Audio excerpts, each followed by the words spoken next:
Hey guys, tonight we begin with a topic a little less philosophical and a lot more greasy. Medieval junk food. Yes, even in a world without fast food chains, vending machines or hot dog carts, people still found ways to snack. And let me tell you, some of it was delicious, some of it was disturbing, all of it was deeply medieval. So before you get comfortable, take a moment to like the video and subscribe, but only if you genuinely enjoy what I do here. And let me know in the comments where you're tuning in from and what time it is for you. It's always fascinating to see who's joining us from around the world. Now dim the lights, maybe turn on a fan for that soft background hum, and let's ease into tonight's journey together. In a world where most snacks looked suspicious and tasted worse, apple fritters were a rare win. Sweet, hot, and slightly dangerous, just like every good medieval decision. These golden little pucks were the closest thing to a medieval donut, minus the frosting and food safety standards. So what exactly went into a fritter back then? Apples, obviously, but not the shiny, polished supermarket kind. Think small, tart, knobbly things that grew behind the alehouse and may or may not have been stolen from a neighbour's tree. They were chopped up, tossed in a rough batter of flour, eggs, and sometimes ale, because water was always a gamble, and ale made everything feel slightly more cheerful. Then came the fry. Deep frying in the 1300s was a special kind of drama. The oil, usually pig fat, was reused until it could probably vote. It added flavour, which is a generous word for it, but the result was something hot, crispy, and oddly addictive. A fritter fresh out of the pan was a little piece of joy. Crispy edges, soft centre, and a faint risk of third-degree burns. If you were lucky, and rich, it might be dusted with imported sugar, a luxury that doubled as a social flex. For everyone else, a drizzle of honey or spiced syrup did the trick. Either way, it was sweet enough to distract you from the rest of your diet, which mostly involved cabbage pretending to be other things. Fritters were street food. You'd grab one at a fair, after church, or on market days when you needed a treat and didn't mind grease on your tunic. Kids loved them. Adults loved them. Birds tried to steal them. They were fun, fast, and just indulgent enough to make you forget about the pickled turnips waiting at home. And yes, sometimes they were overcooked, or the apples were more sour than sweet, or the batter was suspiciously chewy. But when they were good, they were really good. One bite in and suddenly you understood why people put up with medieval life. If apple fritters were the medieval version of a donut, then cheese curds were, well, sort of the medieval popcorn. Bite-sized, slightly squeaky, and wildly inconsistent. They weren't flashy. They didn't melt. They didn't stretch. In fact, they barely did anything at all. And that's what made them perfect. Let's be clear, medieval cheese wasn't aiming for Instagram glory. It was made fast, eaten faster, and expected to survive long journeys, questionable storage, and the occasional goat stepping on it. Cheese curds were essentially baby cheese. The early, fresh bits before the wheel hardened into something that could double as a building material. These little clumps of dairy joy were a byproduct of the cheese-making process. Farmers would separate milk into curds and whey using rennet, which sounds fancy until you realize it came from the stomach lining of a baby animal. But hey, it worked. The curds were pressed, lightly salted, and then that was it. Cheese curds. Sometimes they were soft, sometimes rubbery. Sometimes they squeaked on your teeth like they had a personality. But they were filling, portable, and weirdly satisfying. And in a time where snack usually meant old bread or cold broth, curds felt like a win. Monks loved them. Travellers packed them. Kids would eat them like candy, assuming the cows had been cooperative that week. You could fry them, crumble them over stews, or just eat them by the handful while pretending not to smell like the inside of a barn. Unlike many medieval foods, cheese curds didn't require a celebration or feast. They weren't saved for holidays or saints' days. They were just there. Comforting, familiar, mildly chewy. The friend who always shows up, never overperforms, but is weirdly reliable when everything else falls apart. Did they sometimes taste a little off? Sure, freshness was a spectrum in the Middle Ages. But with enough salt and enthusiasm, most people didn't complain. Besides, in a world without refrigeration, your standards naturally adjust. So no, cheese curds weren't glamorous. But they were simple, hearty, and just indulgent enough to count as a treat. In a pinch, they were also excellent for bribing cats and small children. Turnips are not dessert. Let's just start there. But in the medieval world, where sugar was expensive, apples weren't always in season, and creative desperation was a major food group, someone, somewhere, looked at a turnip and thought, what if this were pie? And so, the turnip pie was born. Now, to be fair, it wasn't always awful. Sometimes it was even kind of good. Think mashed turnips, hopefully tender, blended with a bit of egg, maybe some honey or dried fruit if the cook was feeling generous, then baked inside a sturdy crust made of flour, water and ambition. The result? Surprisingly edible. At best, it was warm, a little sweet, and had that vaguely comforting root vegetable meats pudding vibe. At worst, it tasted like someone had mistaken livestock feed for a baking ingredient and just rolled with it. Turnip pies were popular for two main reasons. Turnips were cheap, and pie crust could hide a multitude of sins. Whether the turnips were overripe, undercooked, or suspiciously bitter, once you baked them into a pie and added a drizzle of honey, it became peasant cuisine with aspirations. Was it cheesecake? No. But it tried, and in medieval Europe, trying counted for a lot. You'd find these pies at fairs, feast tables, and in particularly enthusiastic monasteries where the monks had a little too much time and a lot of extra root vegetables. Some recipes added spices, nutmeg if the abbey was rich, pepper if the cook was chaotic. Occasionally, raisins made an appearance, which only confused people further. Nobles didn't eat turnip pie unless they were slumming it for fun or pretending to relate to the common folk for political reasons. But for everyone else, it was dessert. Sort of. More like an afterthought with pastry. And yet, despite its questionable logic, the turnip pie endured. People liked it. Or at least, they didn't dislike it enough to stop making it. It was cheap, filling, and mildly sweet, which, for medieval food, made it basically revolutionary. If the medieval world had a comfort food MVP, it was the meat pasty, a handheld pie stuffed with seasoned meat, tucked into a folded crust, and baked until it was golden brown or slightly scorched. Basically a medieval hot pocket, minus the microwave, and plus a genuine sense of danger. The beauty of the pasty was its portability. You could eat it on the road, in the fields, or while watching a public execution, whatever the day demanded. Wrapped in a thick pastry crust, it stayed warm for a while and protected the contents from dirt, rats, and the occasional peasant sneeze. But let's talk about that filling. Meat, in this case, was a flexible term. If you lived near a manor or a hunting estate, you might get pork, mutton, or venison, actual recognizable meat. If not, well, options expanded dramatically. Rabbit, pigeon, eel, hedgehog. Anything that once had legs, or slithered, could be diced, seasoned, and hidden inside pastry with plausible deniability. Spices were often used to enhance flavour, or, more realistically, to distract you from it. Pepper, sage, and garlic helped, but they couldn't completely hide the fact that the meat had been resting for a few days longer than it should have. Still, in a time when refrigeration was a fantasy and lunch was often just bread and onions, a meaty pasty felt indulgent. There were even vegetarian versions, filled with root vegetables, leeks, or cheese, for fasting days or the particularly devout. But make no mistake, the meat ones were the crowd pleasers. They were greasy, hot, and comforting.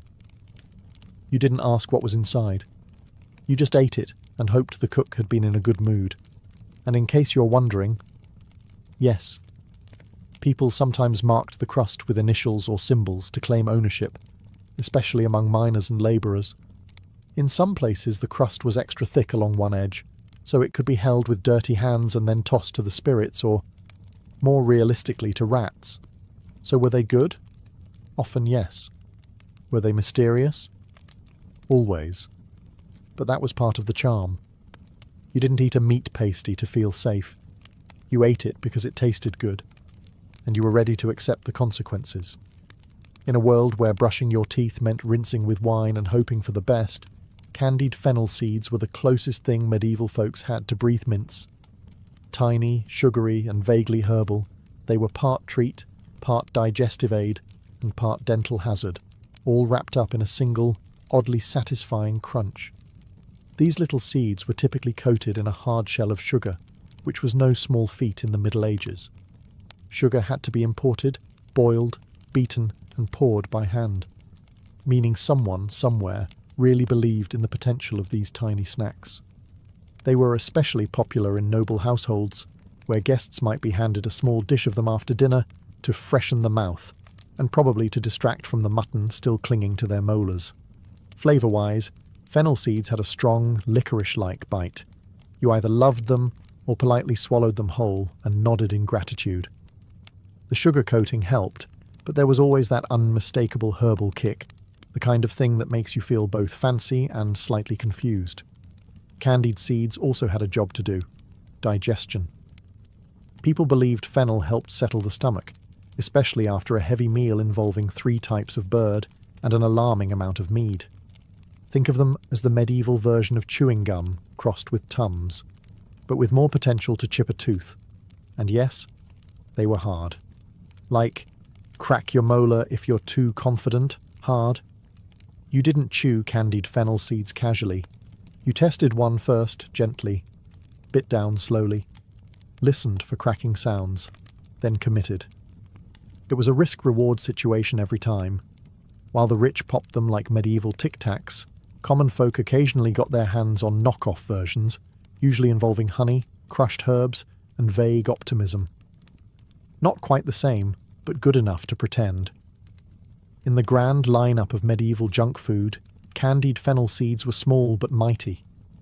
They didn't fill your belly, but they left a pleasant taste in your mouth and gave the illusion of refinement, even if you were covered in mud and still had goose grease on your tunic. If medieval desserts had a golden child, it was the honey cake. Sweet, dense, and prone to sticking to everything except your expectations. Honey cakes were what happened when bakers got ambitious and sugar was still locked in a castle treasury. Honey was the sweetener of the people, assuming those people had bees, access to bees, or weren't afraid of climbing trees and getting stung in the face. These cakes were usually made with flour, water, and generous spoonfuls of honey, or at least what passed for spoonfuls in an era where spoons were mostly used to fight off siblings. The result? A firm, chewy slab that could either be a delightful snack or a makeshift doorstop, depending on how long it had been sitting near the hearth. Spices were sometimes added if the household was feeling wealthy or showing off. Nutmeg, cloves, or cinnamon could give the honey cake a bit of flair, and by flair we mean the ability to cause an entire village to talk about your recipe for a week. Dried fruits were also tossed in if they hadn't been stolen by the local children or turned into wine. Honey cakes were popular at feasts, festivals, and weddings, mostly because they could be made ahead of time, didn't spoil quickly, and could survive being dropped on the ground, stepped on, or thrown at someone in a mild food fight. They were also used as gifts, bribes, and occasionally passive-aggressive statements. Here, I made this for you. It's sweet, unlike your personality. Structurally, they weren't what you'd call delicate. Many resembled compact bricks. Slicing them required a sturdy knife and the quiet hope that no one was watching you struggle. Eating them was easier. Just don't expect a fluffy bite. These cakes were built for medieval life. Tough, durable, and coated in enough sticky honey to make your hands feel like you lost a battle with a beehive. But they were satisfying. They tasted like warmth and indulgence, like the rare moment you weren't chewing salted barley or chasing rats out of your cupboard. They were joy, wrapped in sugar, with just enough chew to count as cardio. Fried fish skin cracklings, possibly the most unexpectedly delightful snack to emerge from a culture that also thought eel pie was a good idea. These crispy, salty little strips weren't glamorous, but they were efficient. Waste not, want not. Especially when you're working with a fish that, frankly, smells like it's judging you. Let's be honest, no one set out to invent this. More likely, some thrifty cook was left staring at a pile of discarded fish skins and thought, what if we just fried it? A splash of hot fat later, and history was made. Or at least something vaguely edible was born. Fish skin was plentiful, especially in coastal towns, or near rivers where herring, cod, or whatever had been pulled out of the water was processed on site. The meat went to the stew pot, the heads went to the cat, and the skin? That got thrown into a pan of bubbling oil and sizzled into submission. The result was surprisingly addictive. A thin, crispy snack that crunched like a dried leaf, but tasted like concentrated ocean. A pinch of salt elevated the experience. A hint of garlic or herbs? Well now, you were flirting with culinary excellence. These cracklings weren't just tasty, they were practical. Lightweight, non-perishable-ish, and high in fat. Exactly what a medieval body craved after a day of hauling firewood or defending sheep from someone else's sheep. Soldiers packed them. Sailors lived off them. Peasants sold them outside taverns for a few coins and the satisfaction of feeding drunk people something louder than their conversation. Did they sometimes still have scales? Yes. Did they occasionally curl into weird shapes that made you question your life choices? Also, yes.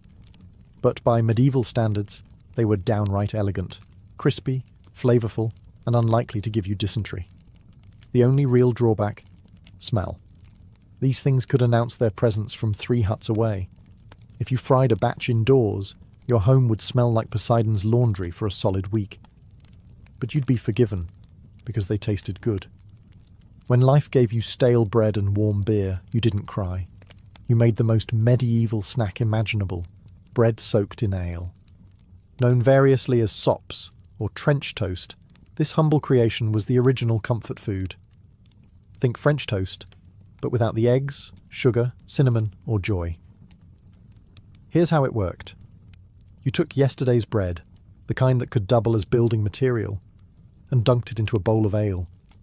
Not fancy craft ale with notes of citrus and a hoppy finish. No, this was flat, low-alcohol medieval ale brewed in someone's smoky back room with the hygiene standards of a barn owl. The bread absorbed the ale like a sponge with trust issues. It softened, swelled, and transformed from a jawbreaker into something vaguely edible. Was it tasty? In the right light, with a good mood and low expectations? Yes, kind of. It was warm, bready, and carried the gentle bitterness of fermented grain, which is to say it didn't actively offend the palate. This snack was especially popular with the working class, people who didn't have time for multiple courses or cutlery, but still needed calories that wouldn't fight back. Bread soaked in ale was quick, hearty, and just messy enough to feel like a real break from your daily chores. Sometimes people added extras, a sprinkle of herbs, a bit of cheese, or a fried egg if the hen felt generous that morning. On feast days, you might even get sops soaked in spiced ale, which basically meant the cook found a nutmeg shaving somewhere and got inspired. And like many medieval dishes, this one had dual purpose. Not only was it food, it was also a way to stretch ingredients. Bread too stale to chew? Just soak it. Ale starting to turn? Pour it on bread and pretend it's intentional. Waste was for amateurs. The only downside? It didn't travel well. Once soaked, the bread turned into a kind of sloshy porridge cube. Eat it quickly, or risk ending up with a mushy sponge in your bowl and a 1,000-year-old food metaphor for disappointment. Still, for a chilly evening by the fire, nothing beat a slice of ale-bread mush and a moment of peace. If you've ever looked at a slice of bread and thought, this would be better submerged in alcohol, congratulations. You and the medieval upper class have something in common. Sops in wine were one of the more refined, red, bizarrely specific snacks of the Middle Ages. A dessert, technically, or perhaps an experience. The concept was simple. Take bread, ideally toasted or at least not completely stale, and dunk it in wine. Not just any wine, of course. Usually mulled, sweetened or spiced wine. Something warm, fragrant, and barely hiding the fact that it had been sitting in a clay jug since last harvest. Once the bread was sufficiently drenched, it was served as a soft, spoonable delicacy. Nobles called it elegant. Everyone else quietly wondered if the cook had just run out of ideas. This was not finger food. It was the kind of dish you ate with a spoon very slowly, while pretending to be interested in lute music. It appeared at banquets, late-night feasts, and the kind of awkward dinner where no one wanted to talk about politics, so instead they passed around soggy toast in a goblet. When done well, sops in wine were warm, comforting, and mildly intoxicating, a gentle end to a heavy meal. The wine added richness, the bread gave texture, and the spices made you feel like you were part of something fancier than it was. When done poorly, it was wet bread in a bowl. No amount of cinnamon could cover up the feeling that you were chewing on a medieval mistake. Sometimes dried fruits or nuts were added for flair, sometimes cheese, occasionally a whole egg. At that point, it stopped being a snack and became a culinary guessing game. Peasants made their own versions, usually using cheap vinegar or ale instead of wine. It wasn't dessert. It was dinner. Or breakfast. Or whatever you could call a meal that made you both full and confused. Still, sops in wine had staying power. They were warm. They were filling. And they gave medieval people a taste of indulgence, even if it did taste like sponge soaked in mulled regret. In the Middle Ages, dried fruit was a prized treat, sugary, exotic, and shelf-stable enough to survive an entire crusade. But let's be clear, this wasn't your modern trail mix with cute resealable packaging. Medieval dried fruit had one job: to last. Taste was optional. Texture, aggressively chewy. Dental damage, practically a guarantee. Let's start with the basics. You had your usual suspects: raisins, figs, dates, and if you were really fancy, imported prunes. These were fruits that had been sun-dried, smoke-dried, or in some cases, just forgotten on a windowsill until they no longer qualified as moist. They were wrinkled, tough, and alarmingly dense, kind of like an edible time capsule from last harvest. The upside? Dried fruit was sweet. Really sweet. Concentrated sugars turned these shriveled little things into medieval candy. Nobles loved them, monks hoarded them, and children treated them like rare loot from the kitchen. The downside? Chewing them was like fighting your own jaw muscles. Figs came with seeds that doubled as medieval dental floss. Dates were sticky enough to glue your molars together. Raisins stuck in your teeth for hours. There was no such thing as snacking quietly. Still, dried fruit had its moments. It was used in pies, added to porridge, or chopped up and thrown into honey cakes to create the illusion of variety. Rich folks might wrap them in pastry, drizzle them with rose water, or soak them in wine like they were trying to impress a guest from Florence. For commoners, getting your hands on dried fruit was a special occasion, usually a holiday, a wedding, or the one day a year someone remembered you existed. When that happened, you'd eat it slowly, respectfully, possibly while hiding in the barn so you didn't have to share. Storage was easy. Dried fruit didn't spoil quickly and was often kept in little cloth sacks or clay pots. It hardened over time, yes, but that just turned it into a longer-lasting snack. Or possibly a projectile, if you were creative and had younger siblings. In short, dried fruit was sweet, luxurious, and faintly dangerous. It stuck with you, sometimes literally. You wake up hungry. You want something hearty, something fried, something that might bite back. Enter the blood pudding ball, a medieval snack so dense, so bold, so unapologetically iron-rich, it makes modern sausage rolls look like timid breadsticks. Born out of the noble tradition of using every part of the animal, these savoury spheres were proof that waste not, want not, even if what you're not wasting is blood. Let's unpack it. First, you collect fresh animal blood, usually pig. though honestly, any blood would do in a pinch. You then mix it with oats, onions, suet, that's beef fat, and spices. Once that morbid porridge reaches just the right level of grim stickiness, you shape it into balls and fry them in sizzling fat until the outside crisps up like it has something to prove. The result? Dark, crispy orbs of protein-packed sustenance with a rich, earthy flavour, which is code for, you'll taste iron and mystery for the rest of the day. They were best served hot, fresh from the skillet, though sometimes they were eaten cold if your appetite outweighed your fear of congealed fat. Nobles might dress them up with pepper, or serve them with eggs and ale. Peasants? They were just happy not to be chewing on boiled cabbage again. Blood pudding balls weren't elegant, but they were practical. Easy to carry, high in calories, and alarmingly filling. If you ate 2, you could skip lunch. If you ate 4, you were probably a blacksmith or trying to win a dare. These snacks were common at fairs, markets, and roadside stalls where everything smelled like livestock and ambition. They were especially popular in colder months, because what warms the soul like fried coagulation? Of course, blood pudding balls weren't for everyone. Some folks didn't love the texture. Others didn't love the concept.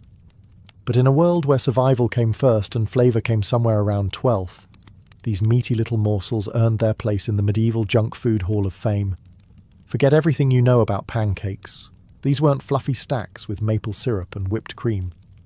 Medieval pancakes were thinner, tougher, and cooked in enough lard to make your arteries consider early retirement.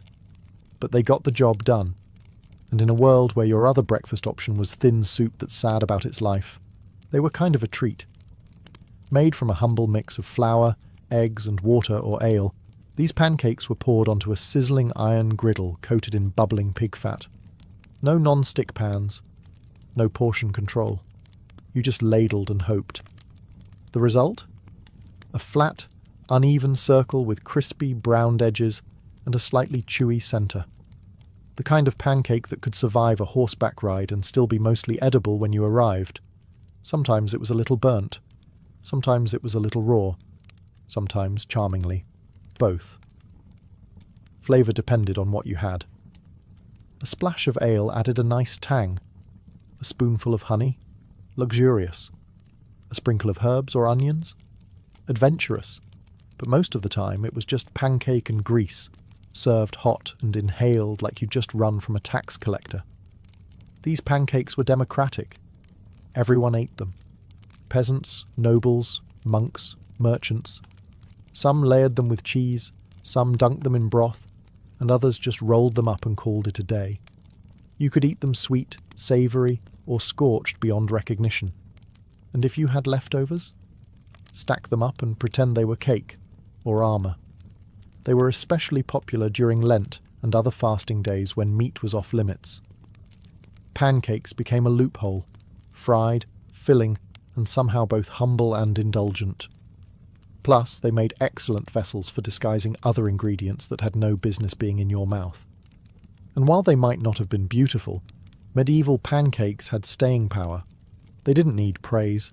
They just needed a hot pan and a willing stomach. Somewhere between a snack and a sacrament, we find the medieval wafer, a thin, crisp, suspiciously light biscuit that danced the line between dessert and dental challenge. Wafers were everywhere, outside churches, at village fairs, in the hands of monks, and occasionally floating in your soup like a flat, holy crouton. Let's clarify. We're not talking about chocolate-dipped cream-filled delights. Medieval wafers were made of flour, water, eggs, and not much else. If you were feeling fancy, you could add a dash of honey or rose water, but most stuck with the basics. Thin batter poured onto hot metal wafer irons, pressed between two scorching plates, like a medieval panini press. The result? Something that looked like it belonged in a communion ceremony, and tasted like crispy paper with ambitions. Wafers were popular because they were portable, fast to make, and, best of all, they could be sold in massive quantities for a tidy profit. Vendors would set up outside churches on feast days, waving stacks of warm wafers at the faithful as they left Mass. Buy now, sin later was not the slogan. but it was the general vibe.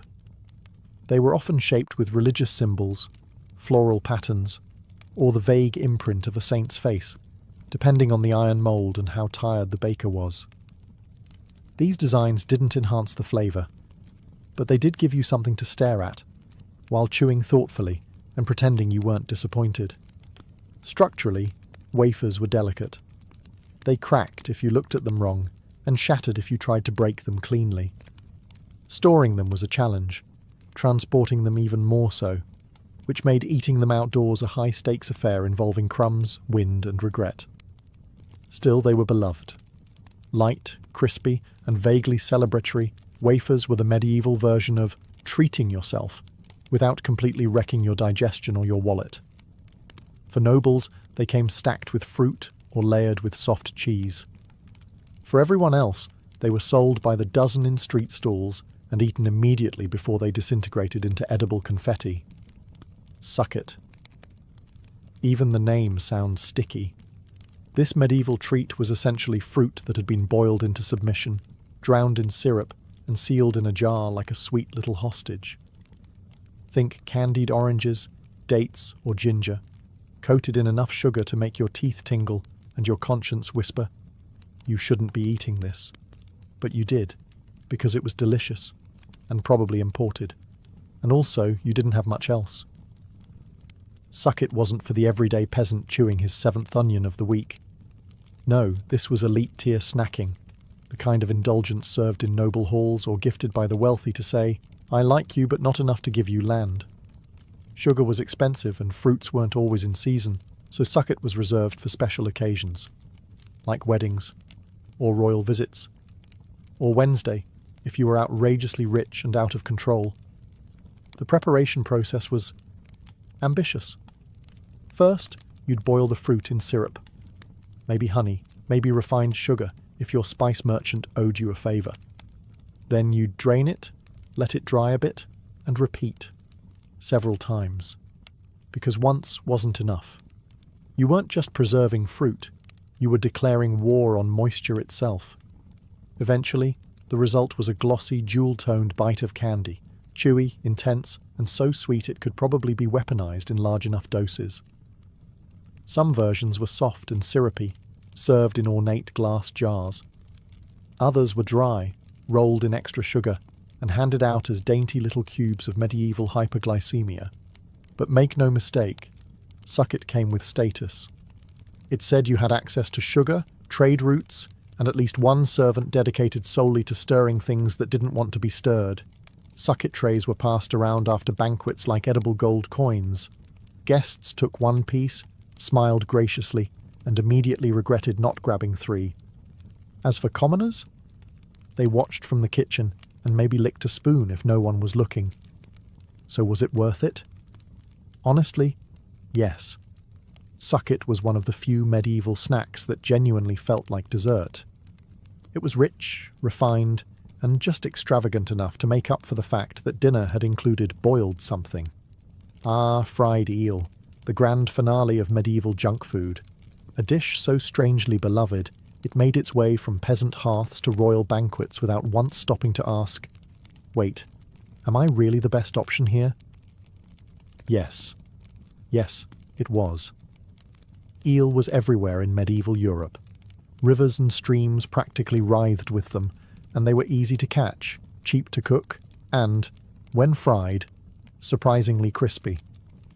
Slippery when raw, bonier than expected, and shaped like the villain in a fish-themed horror story, eel was still eaten by the bucket load. Why? Because it was tasty. And more importantly, it wasn't turnips. To prepare it, you'd first have to catch the eel, usually at night, when they slithered through shallow waters like sentient noodles. Then came the unpleasant task of skinning them, which was less like prepping a fish and more like wrestling a wet rope that didn't want to die. Once subdued, the eels were chopped, seasoned, if you were feeling bold, and tossed into hot fat until the skin crisped up and the meat firmed into something vaguely appealing. The finished product? A crunchy, savoury bite with a rich, slightly oily flavour, like if calamari and chicken had an identity crisis in a tavern kitchen. Fried eel was served at fairs, feasts, roadside inns, and, believe it or not, during religious fasts. That's right. Eel wasn't technically meat, so it slipped through the dietary loopholes like itself. Monks ate it. Nobles flaunted it. Kings had it stuffed into pies and paraded across banquets like the sea serpent it always wanted to be. Sure, it had bones. Lots of them. And yes, it occasionally wriggled long after death. But if you could get past that, and the haunting feeling that you were eating a villain from a cautionary folk tale, fried eel was genuinely delicious. Crispy skin, tender inside, and just greasy enough to make you feel like you were living a little too dangerously for a Wednesday afternoon.